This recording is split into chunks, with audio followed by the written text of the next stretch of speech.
This video will contain mentions of violence, murder, and briefly transphobia and essay.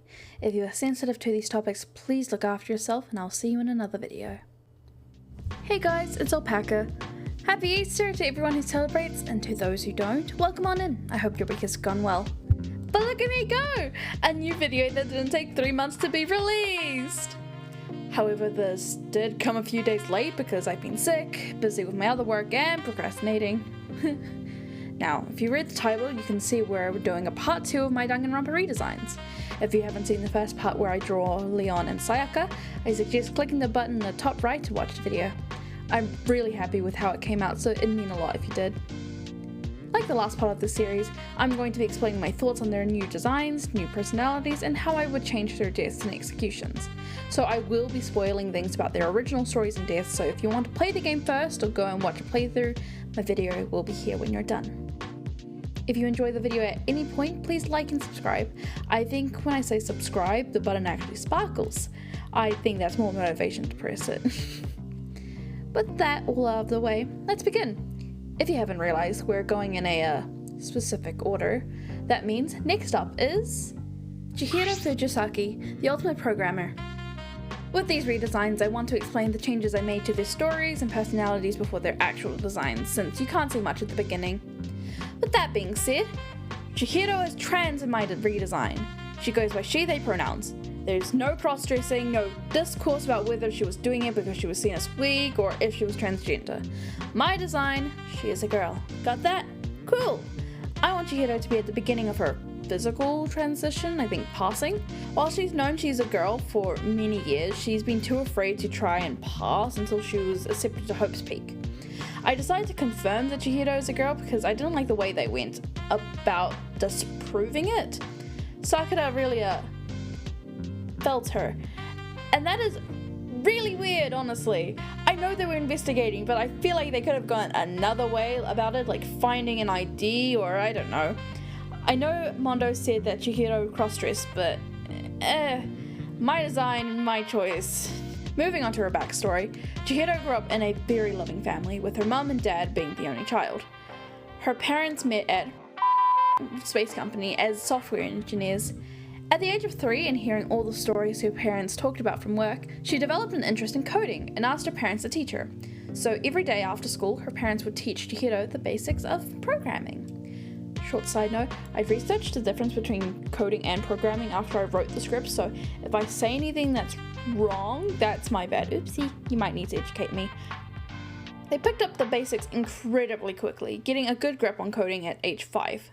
They shortly started to work on her own projects, but with everything she did, her parents stood by and guided her through everything to the best of their ability.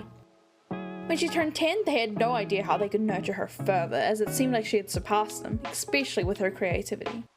How was a 10-year-old so adept at programming? This was also around the time Chihiro started questioning why she didn't feel like other boys. As a way to express these weird feelings, she created the first prototype of Alter Ego. They created a version of them where they were born as a girl, as a way to live through it. It wasn't the most impressive thing at the time, but the fact that a 10-year-old programmed it was mind-blowing. Her parents could not stop bragging. At 15, Alter Ego 1.0, Chihiro's magnum opus, was almost fully completed, and this version was mind-boggling insane. You could imagine Alter Ego to be a mix of an Alexa, or a Google Home, character AI, and a phone that can be accessed on any device you download it to.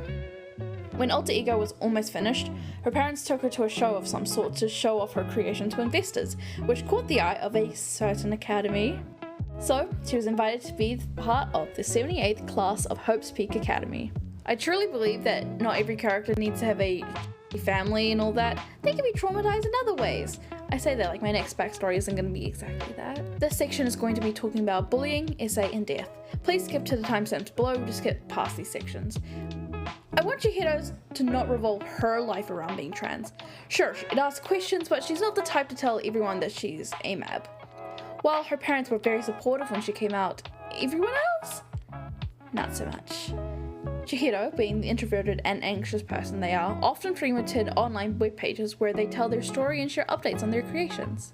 They love to post all all about their stuff, which garnered a lot of love, yes, but also a crap ton of hate, particularly towards their identity.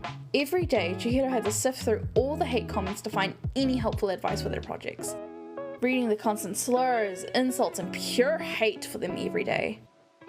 They couldn't get a rest at school either. She was constantly bullied for their looks and how weak they were. No matter where she was, she could not get a break. That's why she was excited to move to Hope's Peak when she turned 16. She would get a fresh start with completely new people who were also considered extraordinary. I still don't know how I want Chihiro to die. As much as I love these characters, Danganronpa is a game about despair, so I do want her death to be as despairing as possible for her. I'm going to play up Hifumi's pervertedness. I'm so sorry if Hifumi is your favorite character.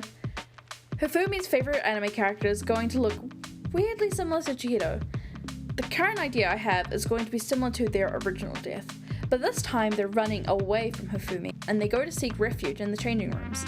But when she goes to open the girls' room, the gun guarding the doors shoot her, reaffirming to her that she'll never truly be a girl. She drags herself into the boys' changing room where Hifumi follows behind. She tries to push Hifumi off but ends up dying due to her injuries. She dies knowing that she wouldn't be accepted as a girl and for being too weak like everyone said she was. Thankfully, before Hifumi can do anything to her body, Hagakure, after predicting this outcome and being tipped off by a certain antagonist, rushes in and kills Hifumi out of protective instinct. Of course, this idea could use a bit of refining, but I think it's quite despair-inducing for Chihiro as much as I love her. How would you guys change her death? For Chihiro's design, I had a rough idea of what I wanted. I wanted her to give off cute bunny vibes, if you couldn't tell by the headphones and bug with rabbit ears. I wanted to keep her green and brown color scheme, but when I went for a green with brown accent color scheme, it was not working. So I just did it the other way around. I wanted her to have a more comfy outfit since she spends a lot of time on her laptop, and as someone who spends a lot of her day on the computer, comfy clothes are much needed. However, since she wants to give a good first impression, she puts on her best clothes underneath her binary hoodie. I also made her have a bunch of bandages and stickers on her because I like to imagine she likes to draw and decorate for fun, hence all the stickers and the doodles on her hoodie. Speaking of her hoodie, the little patterns and badges were done by her to make her hoodie look very pretty. It was already her favorite hoodie because of the binary coding on it, so she added to it and she wears it almost every day. And that's Chihiro! I was not having a good time drawing her at first. She needed to be redrawn a couple of times, but I'm really happy with how she turned out in the end. What do you guys think? Next up, we have the one and only Mondo Owada, the ultimate biker gang leader. Alright, so Mondo. In the original game, he is the Black End of Trial 2, and I'm still deciding if I want to keep that. If I did, I had a hypothetical idea that could work. Originally, Mondo accidentally caused his brother's death while they were racing by almost being hit by a vehicle. Mondo's complex was that he hated being in his brother's shadow. Despite them both being the Diamond Brothers, he was still overshadowed by Daya. So, when he retired and made Mondo the leader, Mondo challenged him to a race as a way to truly claim his title. Unfortunately, that is what led to his brother's death as he pushed Mondo out of the way of an oncoming car. While I like this backstory, I wanted to change it a bit because I had a few new ideas for Mondo's personality. I was inspired by the series Blue-Eyed Samurai on Netflix. Back in the Edo period, Japan was closed off from the rest of the world, causing most of the country to be xenophobic. While it's not like that anymore in modern times, I want Mondo's family to have been very influential over centuries, so lots of old-timey beliefs. My idea for a new backstory would be that Mondo grew up in a very strict and very xenophobic family, only wanting their children to be married off to other influential Japanese families. So when Mondo's mother fell pregnant with a white man's baby, the entire family was furious. They, however, did not cast her out or make her lose the baby. Instead, they decided to make Mondo an example of what happens if you dare dirty the family bloodline. The only person on Mondo's side was his older brother Daya, the current heir to the family fortune.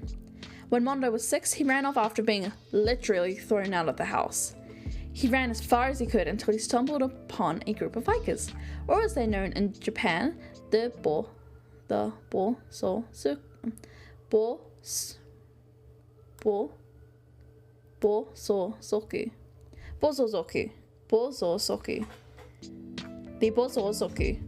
The They were surprisingly calm and kind towards him. While they didn't take him in then, they named him an honorary member of their gang. So, whenever Mondo was able to sneak out of home, he'd head over to them and learn how to ride a bike and how to defend himself. Every day, Mondo made his way out of the home to meet with the Crazy Diamonds until he turned 16, trying not to make his family suspicious. As the Bozozoku became less and less common, the more Mondo tried to push the subculture out, leading him to become incredibly well known within the community due to his commitment, loyalty, and dedication to bringing them up. The day Mondo officially became the leader of the Crazy Diamonds at 16, he finally stood up to his family after packing all the stuff he needed to move out of home. After he stormed out, Daya shouted out telling him this was a bad idea, which resulted in a shouting match between the brothers. As they moved away from their house, Mondo started taking swings at his brother, trying to let out his frustration until they were both out on the road, where Mondo, in a fit of rage, beat the shit out of Daya. He looked up at his younger brother and told him he knows what he's been up to for the last few years and asked him not to regret what he's doing. And then he dies. Mondo, fearing the consequences of his actions, places Daya on the front porch and drives off to his new gang, ready to officially start his new life. His determination, loyalty, and his leadership landed Mondo the official title of the Ultimate Biker Gang Leader, and he was invited to join the 78th class of Hope's Peak Academy. Okay, now that the backstory is explained, let me tell you how that changed his personality and how he is in the games. Mondo's new personality isn't too different to his current one, but he is a lot more restrained. He's a very angry guy, though he doesn't show it through violence due to the haunting guilt that followed him. He went from a very vulnerable child to a gruff, stoic man who somehow seems to be on the verge of a mental breakdown. When he first enters the killing game, he tries to be the protective figure for everyone because that's what he needed when he was in a vulnerable position. Just a quick heads up, I will be talking about murder, so please skip to this timestamp below if you don't want to hear it. I think I want Mondo to actually kill Byakuya because of how much he reminded him of his dad. When Byakuya and Mondo have a shouting match due to the motive or something like that, Mondo finally snaps after keeping all that stress built up and takes it out on Byakuya, beating him dead. As cool as Byakuya is, I wanted to make someone else an antagonist for the game. If you want to know more about Mondo, ask me questions in the comments because as much as I've thought about his story, I haven't thought about many other things such as his execution. I don't know if I want to keep it the same or change it. What do you think? You can see his design now. I had so much fun drawing Mondo and I wasn't expecting that. I was expecting to struggle a lot. I don't draw men often, let alone muscly ones, so I'm proud of how this came out, all things considered. While I was in class, I decided to try and draw Mondo as a way to pass the time. I looked up different Japanese biker gang outfits and god damn, I was immediately intimidated. I've never been very good at complicated designs, so seeing their jackets covered in intricate details and Japanese was very nerve-wracking. While I do have experience learning and writing hiragana, that was almost 7 years ago when I was in year 8 for my Japanese exchange trip. I never even got to learn katakana or kanji. Despite all this, I still gave it a go. Is it as detailed as I would have liked? No, but I think I made it work. His jacket is based on the jackets of actual members of the Bozozoku, but also added little spikes and protection where motorbike jackets have it. Many of the Bozozoku also wear jumpsuits, and I thought it'd be sick for him to have one and add details to it. Other inspirations I had to look for were for pompadours. Look, Mondo's current one is iconic. That's a cool silhouette, but I could not wrap my head around how it worked. With Mondo's appearance, I wanted him to look put together and powerful because of the skills he learned through his home life and through being a leader. The most reliable way to be respected is through your appearance, according to his family. I honestly don't have much more to say about his appearance, and I'm running over time, so thank you guys so much for watching. I had so much fun drawing Mondo and Chihiro, so I hope you guys love their designs as much as I do. I'm especially proud of Mondo design. If you guys have any questions, theories, or want to give your own interpretations of my designs, please feel free to drop your ideas in the comments, because who knows, I was thinking about drawing some of their body discoveries and executions. Sorry again that this video was a little late. Like I said, sick and busy. But there should be a video every second weekend, sometime between Friday and Sunday. I'm still proud I got this out. I want to thank my Coffee members DogTags8000 and AMK Heart. If you guys want to see sneak peeks of my videos and designs, get an art doodle every month, and be shouted at the end of my videos, go check out my Coffee. The link is in the description. Thank you all again. If you enjoyed this video, be sure to check out the last part of the series where I drew Sayaka and Leon. Or check out my Yandere Simulator redesigns. Look after yourselves, drink water, eat food, and take your meds so we can be happy and healthy for the next video. See ya!